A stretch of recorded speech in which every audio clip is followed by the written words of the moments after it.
नमस्कार दोस्तों, एक बार फिर से स्वागत है आप सभी का आपके अपने YouTube चैनल शिक्षा केंद्र पर। दोस्तों, अगर आप YouTube पे नए हैं, अभी तक आपने हमारा चैनल सब्सक्राइब नहीं किया है तो जल्दी से हमारे चैनल को सब्सक्राइब कर दीजिए ताकि हर वीडियो की अपडेट आप तक समय पर आती रहे।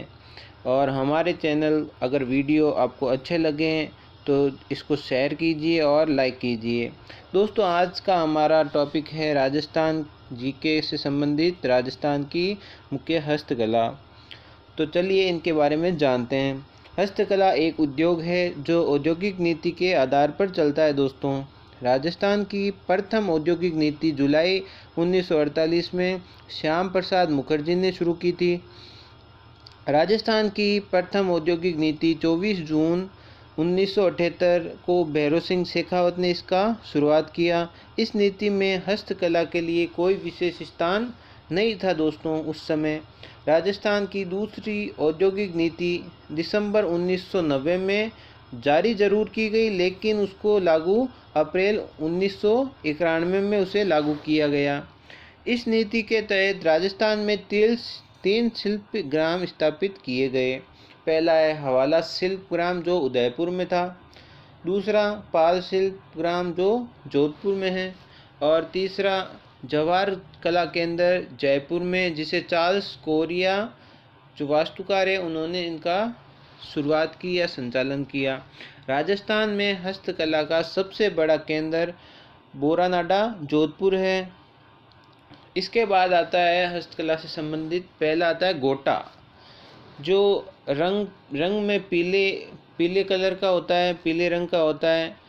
ये खंडेला सीकर में सबसे ज़्यादा प्रसिद्ध है और भिनाई अजमेर में। गोटा बनाने वाले को नीलगर और रंगरेज के नाम से जानते हैं। दोस्तों, गोटा बेचने वाला बिसायती के नाम से जाना जाता है, गोटा रखने वाला अडवा के नाम से जाना जाता है। इनके बाद आते हैं गोटे के प्रकार। पहला है लेपा लेपी गोटा। ये हमेशा किनारों पर लगाया जाता है। दोस्तों, लेपा लेपी का मतलब होता है चौड़ा और पतला। दूसरा मुकेश जो तारे की आकृति के समान होता है, और तीसरा गोखरू वस्त्र के बीच में लगाया जाता है, जिसे मारवाड़ी भाषा में कसीदा भी कहा जाता है, कसीदाकारी। चौथा है किरण बाकेड़ी। ये जरी के घूंघट पर बनाया गया गोटा है। पांचवा है चंपाकली और बीजिया। लंबी बेल के रूप में होता है चंपाकली, और बीजिया होता है छोटी बेल के रूप में। तो यहाँ पे आप दोस्तों देख सकते हैं ये चित्र बनाया हुआ है। ये ओढ़नी के आकार का ऐसे आयताकार ओढ़नी है, उसका चित्र है, जिसमें यहाँ लेपा लेपी किनारे पर है। ये चंपाकली ऐसे कसीदाकारी होती है। ये जो तारे की आकृति है उसे मुकेश कहा जाता है। ये बीजिया होता है। और ये बाकेड़ी मतलब जो ओढ़नी पर कसीदाकारी होती है उन्हें अलग अलग नाम से जाना जाता है। दोस्तों, इसके बाद आता है आपके पोट्री कला। चीनी मिट्टी के बर्तनों पर चित्रकार का कार्य पोट्री कहलाता है। दोस्तों, ये कला मूल रूप से पेर्सिया जो ईरान फ्रांस की प्रसिद्ध है। ये कला मुल्तान व लाहौर से जयपुर पहुंची थी। दोस्तों, इस कला को राजस्थान में लाने का श्रेय मिर्जा मान सिंह को ही जाता है। दोस्तों, वही इस कला को राजस्थान में लेकर आए थे। इनके अलग अलग प्रकार हैं, जिसमें पहला है नीली पोट्री जो जयपुर की प्रसिद्ध है। इसमें हरे रंग के कांच जो कायरा के नाम से जाने जाते हैं, गोंद, क्वार्टर, सोडियम कार्बोनेट और मुल्तानी मिट्टी का प्रयोग होता है। दोस्तों, सोडियम कार्बोनेट Na2CO3 जो धावन सोडा भी होता है। दोस्तों, इसके प्रसिद्ध कला चित्रकार कृपाल सिंह शेखावत जो अभी मर चुके हैं। 1974 में इन्हें पद्मश्री का पुरस्कार मिला और 2000 में शिल्प गुरु का सम्मान मिला। इनके अलावा खेमराज जो अभी जीवित हैं, गोपाल सैनी, और महिला चित्रकार में हैं नाथीबाई। आगे आता है आपके बल्यू पोट्री का स्वर्णकाल राम सिंह के शासनकाल में था। आगे महत्वपूर्ण बात, कृपाल सिंह शेखावत का गुरु भूर सिंह शेखावत था। और भूर सिंह शेखावत को गाँवों का चितेरा कहा जाता था। चितेरा क्यों कहा जाता था दोस्तों? क्योंकि वो चित्रकारी में बहुत ही मशहूर थे। कृपाल सिंह शेखावत को इस चित्रकारी के लिए 1974 में पद्मश्री पुरस्कार से सम्मानित किया गया था दोस्तों, और 2000 में शिल्प गुरु के रूप में सम्मान दिया। कृपाल सिंह शेखावत मूल रूप से मऊ गांव सीकर निवासी था। उन्होंने सर्वप्रथम ब्लू पोट्री में पीले रंग का प्रयोग कर दिया था दोस्तों। इस कला को पुनः विकसित करने का श्रेय राम सिंह द्वितीय को जाता है। चूड़ामन व कालू नामक दो व्यक्तियों को दिल्ली भोला कुमार के पास ये चित्रकारी सीखने हेतु इन्होंने भेजा था। इसके बाद आता है दोस्तों ब्लैक पोट्री। ये कोटा की प्रसिद्ध है। दो तत्वों का इसमें मिश्रण होता है, सरसों का तेल व काली मिट्टी।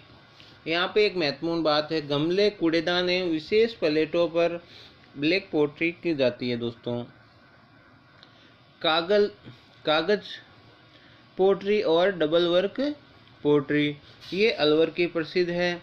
इस पोट्री के बर्तन मुख्य रूप से छोटे या सूक्ष्म छिद्र युक्त होते हैं, जो कागज से बनाए जाते हैं।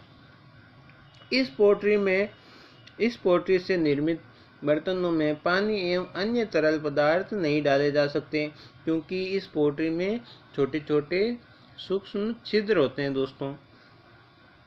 आगे है आपके सुनहरी या गोल्डन पोट्री, जो बीकानेर की प्रसिद्ध है। प्रमुख तत्व कपास का तेल होता है। पीतल को पिघलाकर घोल तैयार किया जाता है, जिसे गलाकस कहते हैं। पांचवा आता है सफ़ेद पोट्री। इसका मुख्य केंद्र जैसलमेर को माना जाता है।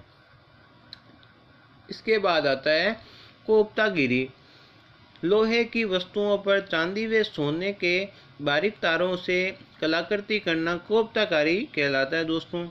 ये राजा महाराजाओं के काल में अपनी चरम सीमाओं पर थी। इसका संबंध मुख्य रूप से हथियार व औजारों से था। ये मूल रूप से मेवाड़ उदयपुर की थी, लेकिन वर्तमान में ये जयपुर व अलवर की प्रसिद्ध है। इसके मुख्य कलाकार पृथ्वी सिंह राजपुरोहित हैं। ये मुख्यतः सीरिया की देन है। चौथा आता है बिनोटा, जयपुर का प्रसिद्ध है। शादी के दिन दूल्हे व दुल्हन की जूतियों को बिनोटा कहते हैं। इसके बाद आता है पड़ला, ये भी जयपुर से ही है। शादी के दिन दुल्हन के लिए लाई गई सौंदर्य सामग्री गहने आदि पड़ला कहलाता है। इसके बाद आता है साफा और पगड़ी। साफा और पगड़ी जोधपुर का प्रसिद्ध है दोस्तों। साफा बड़े बुजुर्ग हमेशा धारण करते हैं, और पगड़ी है जो विशेष अवसर पर ही धारण की जाती है। साफा और पगड़ी में क्या फ़र्क होता है दोस्तों? साफा, ये आप चित्र देख सकते हो यहाँ पे। साफा ऐसे थोड़ा चौड़ाई कम होती है और इसकी हाइट वो अधिक होती है, और पगड़ी की चौड़ाई ज़्यादा होती है और हाइट कम होती है। आगे आता है सातवां पाने, जो जयपुर का प्रसिद्ध है। कागज पर देवी देवताओं का चित्रांकन पाले कहलाता है। सांगानेर जयपुर में ये प्रसिद्ध है। इसके बाद आता है पेपर मेसी, जो अलवर, उदयपुर और सांगानेर में प्रसिद्ध है। पुराने कागजों को गलाकर उनसे बर्तन व अन्य आकर्षक वस्तुएं बनाना पेपर मेसी ही कहलाता है। जैसे ठाठा और कागज के घोड़े बनाए जाते हैं। तो इसके बाद आता है नवा मीनाकारी, धातुओं से बने बर्तनों पर चित्रकारी व अन्य कलाकृतियां करना मीनाकारी कहलाता है। जयपुर की ये प्रसिद्ध है। इसका ये मूलतः ईरान की है। आर्य समाज के भवनों पर पत्थरों की चित्रकारी को भी मीनाकारी कहा जाता है। मीनाकारी का जयपुर जादूगर कुदरत सिंह को कहा जाता है दोस्तों। तांबे की मीनाकारी भीलवाड़ा में होती है। चांदी की मीनाकारी बीकानेर नाथद्वारा में होती है, और चंदन की मीनाकारी चूरू में, पीतल की मीनाकारी जयपुर में। ये मिर्जा मान सिंह के काल में आई थी। स्वर्ण आभूषणों में मोती जड़ने की कला को भी मीनाकारी कहते हैं दोस्तों। मीनाकारी आगे आता है आपके एशिया की सबसे बड़ी मीनाकारी मंडी सीतापुरा जयपुर में है, जिसे जेम्स एंड ज्वेलरी पार्क के नाम से जाना जाता है। पट चित्रण खादी या रेजी के कपड़े पर किसी लोक देवता या लोक देवी के जीवनी का अंकन करवाना फड़ कहलाता है दोस्तों। ये फड़ मशहूर मुख्यतः शाहपुरा भीलवाड़ा की प्रसिद्ध है। ये कपड़ा मुख्य रूप से हरा, नीला, लाल रंग का होता है। ये चित्रण का मुख्य केंद्र शाहपुरा भीलवाड़ा में है। पट चित्रण का कार्य करने वाले पुरुष चितेरा कहलाते हैं और महिला चित्री। पुरुष चित्रा यानी कलाकार ये श्री लाल जोशी और प्रदीप मुखर्जी हैं, और महिला कलाकार चित्री पार्वती जोशी और मधु जोशी और गीतोली देवी जो अंतरा की हैं। प्रदीप मुखर्जी ने श्रीमद् भागवत व गीत गोविंद का चित्रण भी किया है। जिस स्थान पर पट चित्रण का कार्य किया जाता है उस स्थान को सी स्थान कहा जाता है एवं इस स्थान को 21 दिन तक पूजा जाता है। इस प्रक्रिया को देवभरण कहा जाता है। राजस्थान का प्राचीन नाम रायथान था। 1819 में इसे रायथान नाम दिया गया और 1822 में कर्नल जेम्स टोड ने इसे घोषित कर दिया। राजस्थान का प्राचीनतम नाम राजपूताना भी था। 1800 में जेम्स टोड ने मौखिक रूप से इसे राजपूताना नाम दिया और 1805 में इसे विलियम फ्रैंकलिन ने लिखित रूप से इसे घोषित कर दिया गया। William Franklin military member of James Tod थे। जॉर्ज थॉमस के मिलिट्री मेंबर थे विलियम फ्रैंकलिन। सबसे बड़ी फड़ आती है आपके देवनारायण जी की, और सबसे छोटी फड़ भी देवनारायण जी की है, परंतु सर्वाधिक लोकप्रिय फड़ बाबू जी की मानी जाती है दोस्तों। देवनारायण जी की फड़ एक पर डाक टिकट 2 रुपये का डाक टिकट 2 सितंबर 1992 को जारी हुआ था दोस्तों, और तेजा जी की फड़ पर 5 रुपये का डाक टिकट 2010 में जारी किया। इसके बाद आता है इत्र। इत्र बनाने के लिए खस नामक घास का प्रयोग किया जाता है। ये घास मुख्यतः राजस्थान के सवाई माधोपुर, भरतपुर, धौलपुर में पाई जाती है। इत्र का जनक अस्मत बेगम को कहा जाता है, जिसका प्रभाव 48 घंटे यानी 2 दिन के लिए रहता है। आगे आता है काष्ठ कला। काष्ठ कला में 2 प्रकार के आते हैं, कावड़ और बेराट, जो बस्सी गांव चित्तौड़गढ़ में प्रसिद्ध हैं। पहले आते हैं हम कावड़ पर। लकड़ी से बनी मंदिर नुमा आकृति को कावड़ कहा जाता है दोस्तों। कावड़ के अंदर लाल रंग किया जाता है। इसमें देवी देवताओं की गाथाएं लिखी जाती है दोस्तों। इसके बाद आता है बेवाड़। कावड़ में मूर्ति स्थापित करते ही इसे बेवाड़ कहा जाता है। जो कावड़ लकड़ी से बनी मंदिरनुमा आकृति होती है ना, उसके अंदर मूर्ति को स्थापित करते ही इसे बेवाड़ कहा जाता है। बेवाड़ को चलता फिरता मंदिर कहा जाता है। इसके बाद देश का एकमात्र राज्य मार्ग जिसे चलता फिरता अस्पताल है वो नेशनल हाईवे 8 और नेशनल हाईवे 48 हैं। इसके बाद आता है चोपड़ा और बाजोट, जो बस्सी, चित्तौड़गढ़ और बाड़मेर, बालोतरा में प्रसिद्ध हैं।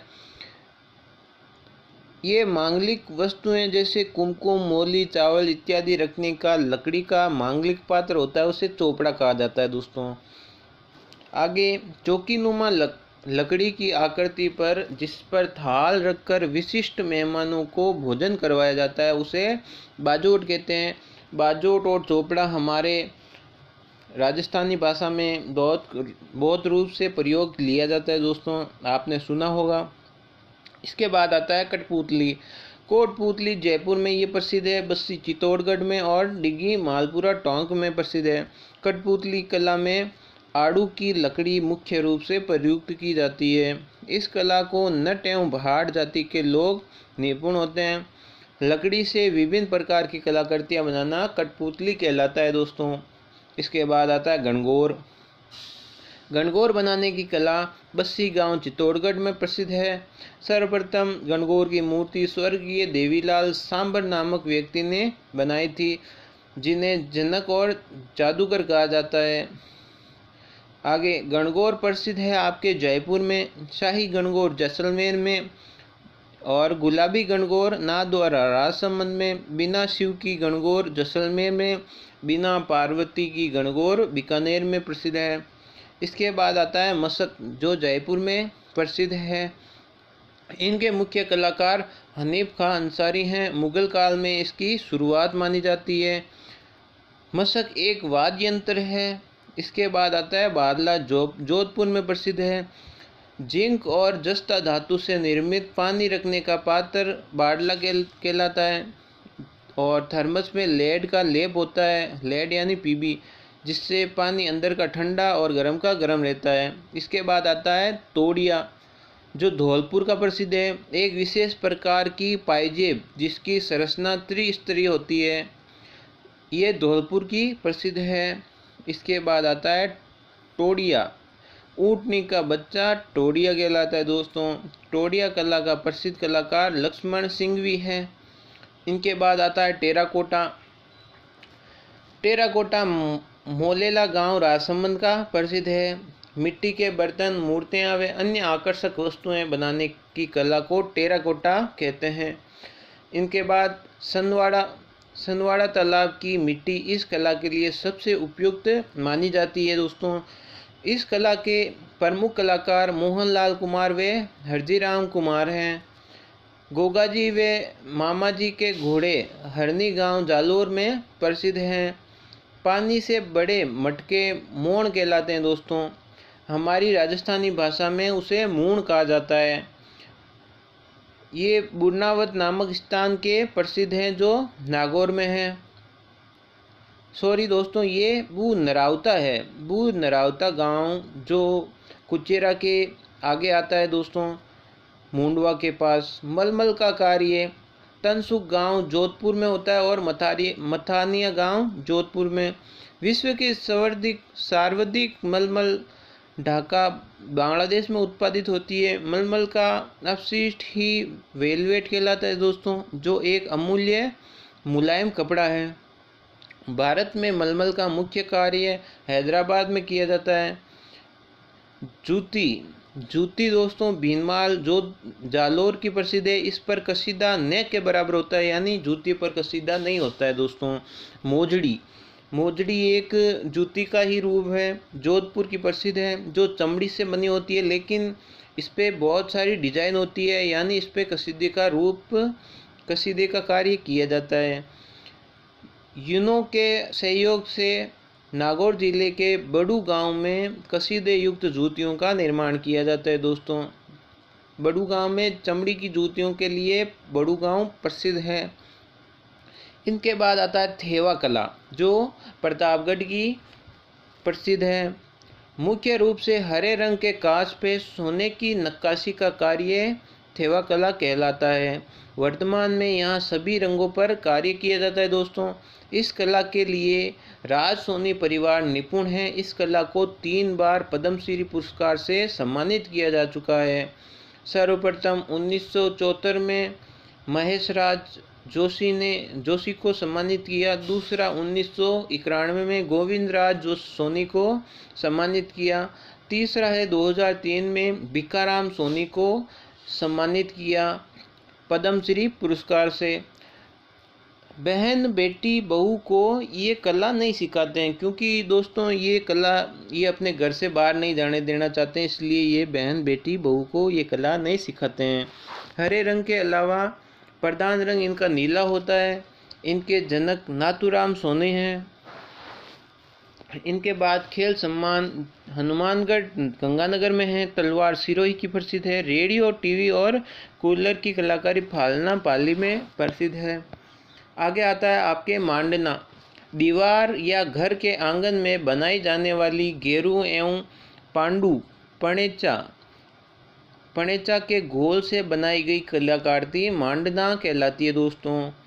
घेरू के घोल को हम गांव में आपने देखा होगा, आंगन पर सफ़ेद कलर के, जो घेरू का कलर होता है सफ़ेद होता है, उससे आंगन पर कलाकृति आपने देखी होगी। गुजरात के मांडने सतिया कहलाते हैं, महाराष्ट्र में मांडने रंगोली कहलाते हैं, उत्तर प्रदेश में मांडने सांझी कहलाते हैं, जम्मू कश्मीर में मांडने वल्लव कहलाते हैं दोस्तों। राजस्थान में मुख्य रूप से 4 मांडनों का प्रचलन है। पहला आता है पगलिया। ये मांडना मांगलिक अवसर पर बनाया जाता है। अपने आराध्य देव के घर के आगमन में अपने आराध्य देव के घर आगमन की अभिलाषा में ये मांडना बनाया जाता है। इसके बाद आता है साठिया। घर में नए बच्चे के जन्म पर बनाया जाने वाला मांडना क्या कहलाता है दोस्तों? साठिया। इसके बाद आता है ताम। विवाह के मंडप के समय बनाया जाने वाला मांडना ताम कहलाता है। हाड़ौती क्षेत्र में ये मांडना किवाड़ पर बनाया जाता है। किवाड़ या राजस्थानी भाषा में किवाड़ कहा जाता है। आगे आता है चौकड़ी। होली के अवसर पर चौकड़ी बनाई जाती है। भराड़ी भील जाति का मांडना जो विवाह के अवसर पर वधू के घर में जवाई द्वारा बनाया जाता है, उसे भराड़ी कहा जाता है दोस्तों। ये मांडना दीवार पर बनाते हैं। दुल्हन की विदाई के समय पश्चिमी राजस्थान में थापा मारने का प्रचलन है दोस्तों। दुल्हन की विदाई के बाद जो ससुराल पक्ष के लोग होते हैं, उनके पीठ पर हाथ का ऐसे निशान बनाते हैं, उसे थापा कहते हैं दोस्तों। इसके बाद आता है रंगाई छपाई, जिसमें पहला आता है बंधेज। कपड़े को बांधकर रंगाई का कार्य करना बंधेज कहलाता है दोस्तों। बंधेज की सबसे बड़ी मंडी जोधपुर में है। बंधेज का सर्वाधिक कार्य सुजानगढ़ चूरू में किया जाता है। राजस्थान में रंगाई छपाई के लिए निपुण जाति छिंपा है दोस्तों। मारवाड़ क्षेत्र में खत्री व मेवाड़ क्षेत्र में खैराती जाति भी बंधेज का कार्य करती है। मेवाड़ में खैराती जाति के लोग लकड़ी का कार्य भी करते हैं दोस्तों। इसके बाद आता है मोटड़ा। कपड़े पर क्रॉसिंग छपाई मोटड़ा कहलाती है। प्रसिद्ध मोटड़ा जोधपुर में है। इसके बाद आता है लेहरिया। कपड़े पर एकल लाइन की छपाई लेहरिया कहलाती है। प्रसिद्ध जयपुर में है। छोटी तीज या सावन माह का ये प्रिय वस्त्र है। लेहरिया ओढ़नी को कहा जाता है दोस्तों। समुद्री रंग का लहरिया जयपुर का प्रसिद्ध है। इसके बाद आता है बंधेज का कार्य राजस्थान में मुख्य 3 प्रकार का होता है दोस्तों। पहला आता है केशव बंधेज, जो चूरू जोधपुर का प्रसिद्ध है। लोहे का जंग लगना व इथाइल एल्कोहल का यूज़ होता है इसमें। महिलाओं की ओढ़नी से संबंधित बंधेज। इस बंधेज का कलाकार रंगरेज कहलाता है। इसमें प्रयुक्त किया जाने वाला रंग लोहे के जंग को इथाइल एल्कोहल में मिलाकर तैयार किया जाता है दोस्तों। इसके बाद आता है पीलासर बंधेज, जो प्रसिद्ध शेखावाटी क्षेत्र का होता है। शेखावाटी क्षेत्र में सीकर, झुंझुनू और चूरू में। इसमें पीले रंग की ओढ़नियों को रंगने का काम होता है। पीलासर बंधेज का मुख्य वस्त्र पीला पोमचा कहलाता है। पीला पोमचा होता है। राजस्थानी बंधेज तीसरा आता है आपके। मुख्य रूप से पगड़ी, साफा, अंगरखी एवं फेंटा रंगे जाते हैं, जिसका मुख्य कार्य बालोतरा, बाड़मेर में व जोधपुर में होता है। इसके बाद आता है अजरक मलीर प्रिंट, जो बाड़मेर में होती है दोस्तों। अजरक प्रिंट में लाल व नीला रंग प्रयुक्त होता है। मलीर प्रिंट में कई रंग का प्रयोग होता है। और गजरक प्रिंट सिंध प्रांत पाकिस्तान से बाड़मेर आई थी दोस्तों। गजरक प्रिंट कपड़े के दोनों तरफ छापी जाती है, जो बालोतरा की प्रसिद्ध है। मलीर प्रिंट पंजाब की कोका प्रिंट से मिलती है दोस्तों। इसके बाद आता है दाबू आजम और जाजम। ये छिंपों का अकोला चित्तौड़गढ़ में प्रसिद्ध है। ये कपड़े को दबाकर रंगाई किया जाता है। मुख्य दाबू मोम का दाबू, जो सवाई माधोपुर में है। गेहूं का दाबू जो सांगानेर जयपुर में प्रसिद्ध है, मिट्टी का दाबू बालोतरा में और लुगड़ी का दाबू जयपुर में प्रसिद्ध है। इस प्रिंट का मुख्य कलाकार मांगीलाल मिस्त्री और रामकिशोर छिंपा हैं। दाबू प्रिंट में मुख्य वस्त्र छोटे बच्चों के वस्त्र होते हैं। इसमें ठप्पा या दाबू गेहूं का बीदन या लकड़ी का प्रयोग किया जाता है। इसके बाद आता है बगरू प्रिंट, जो जयपुर में है और जयपुर में इसका बहुत ज़्यादा प्रसिद्ध है, प्रचलित है। कंबल एवं ऊनी वस्त्रों को रंगने का कार्य बगरू प्रिंट में किया जाता है। प्रसिद्ध कलाकार सोहनलाल छिंपा, लक्ष्मी नारायण छिंपा और रामकिशोर छिंपा है दोस्तों। इसके बाद आते हैं पात्रे या काष्ठ कला कहते हैं उसको। जैन श्वेतांबर जैन साधुओं के लकड़ी के बर्तन पात्रे कहलाते हैं दोस्तों, जिनका विशेष रूप से कार्य पीपाड़ जोधपुर में होता है। मुख्य रूप से सागवान लकड़ी का इसमें प्रयोग किया जाता है। इसके बाद आता है हिलोड़ी, अनाज रखने के बड़े बर्तन जो मिट्टी से निर्मित होते हैं। इन्हें कोठार, कोठी, हिलोड़ी या कोठिया कहा जाता है दोस्तों। इनके बाद आता है गलीचे व दरी उद्योग। दरी उद्योग का केंद्र टांकला नागौर में है, सालावास जोधपुर में और भिनाई अजमेर में है। दरी का निर्माण गलीचे की तुलना में सस्ता होता है दोस्तों। इस कारण वर्तमान में दरी का प्रचलन सबसे ज़्यादा है, गलीचे से भी ज़्यादा है। दरी का निर्माण पुराने वस्त्रों से किया जाता है। गलीचा उद्योग का केंद्र टोंक, जयपुर और बीकानेर में है दोस्तों। बीकानेर जेल में कैदियों द्वारा निर्मित गलीचे विदेशों में निर्यात किए जाते हैं। यहाँ के कैदियों को ऊन आसानी से प्राप्त होती है। इसके बाद आता है नर्मदा उद्योग, जो टोंक में है। ऊन को कूट कर विभिन्न प्रकार के वस्त्र बनाते हैं दोस्तों। इसके बाद हस्तकला से संबंधित महत्वपूर्ण बिंदु हम जानते हैं दोस्तों।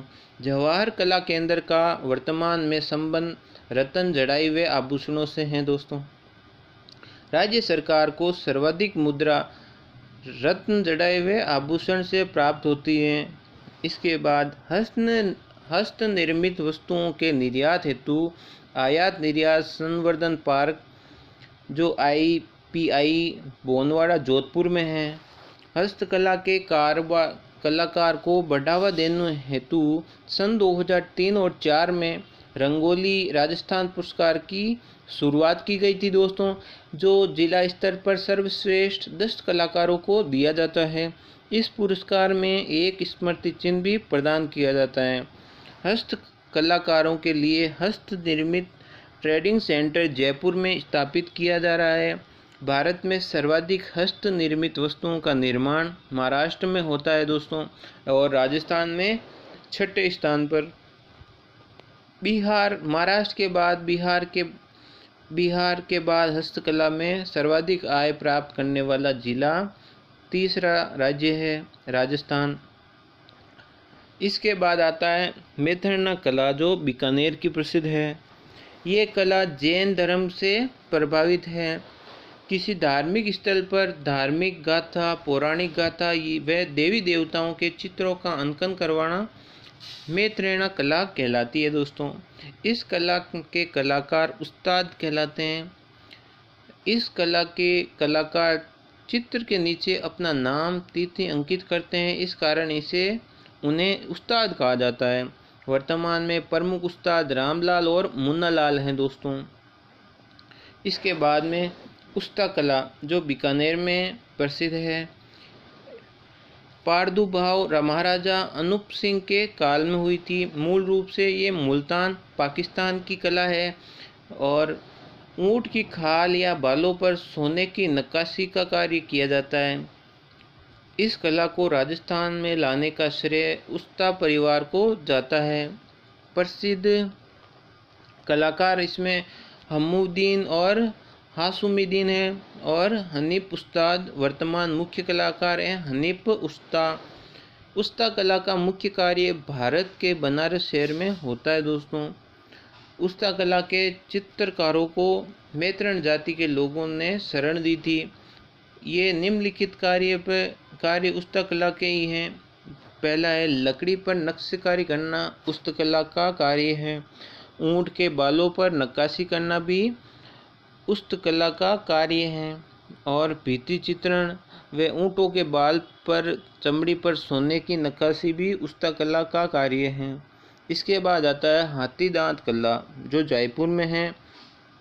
चूड़ियाँ, खिलौने, सजावटी सामान में हाथी दांत कला का प्रयोग किया जाता है। इसके बाद लाख का काम जयपुर में होता है दोस्तों, और चंदन का काम ये भी जयपुर में चूड़ियाँ, खिलौने, सजावटी सामान में इसका उपयोग किया जाता है।